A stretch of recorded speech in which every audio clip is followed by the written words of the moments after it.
The Giants getting 9.5 at Dallas. We know what the Giants are going to do.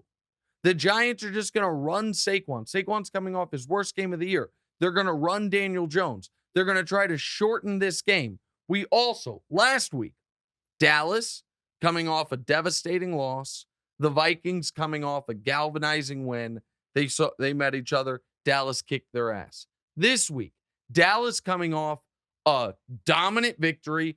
The Giants coming off a head-scratching, indefensible loss to the Lions. So now those motivations are reversed.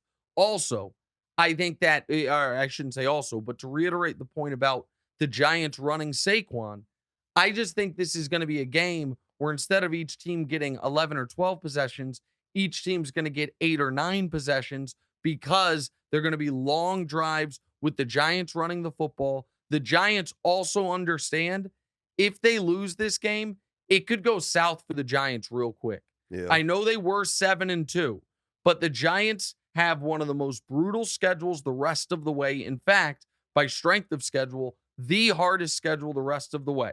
After the Cowboys game, they have the Commanders, Eagles, Commanders. So it's 4 straight divisional games, then the Vikings, then the Colts, and then the Eagles again to finish the year. So the Giants, it's been a good story and a good season.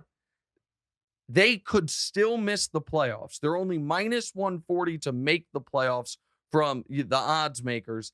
I think the Giants keep this close. I would not be shocked if a somewhat immature Dallas team loses this game.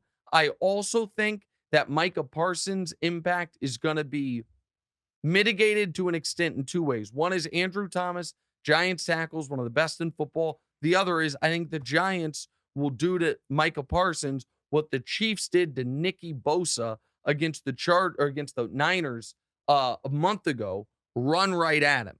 So you try to kind of displace his pass rushing tendencies by running at him and making him question himself on passing downs. I like the Giants getting 9.5. I can't tell if you're believing in my guy Daniel Jones or No. Saquon. No. The Giants did lose 2 starting corners, Mhm. and they just lost a starting wide receiver 4 days ago. So are you sure about this? Listen, the starting wide receiver injury doesn't concern me that much because they shouldn't be throwing the ball much anyway. The passes they should be throwing are to Saquon.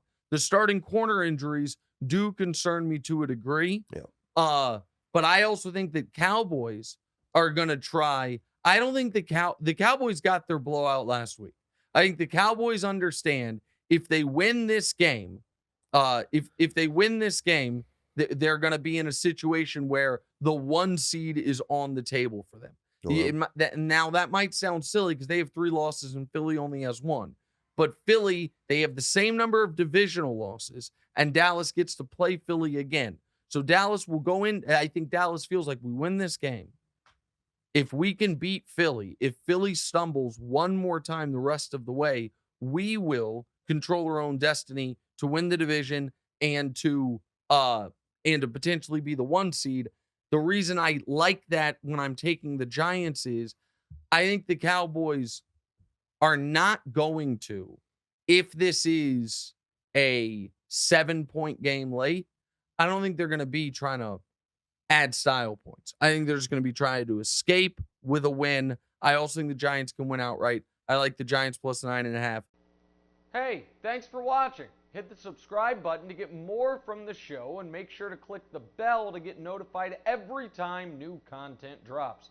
Check out full episodes of What's Right wherever you get your podcasts, or just click the link in the description below.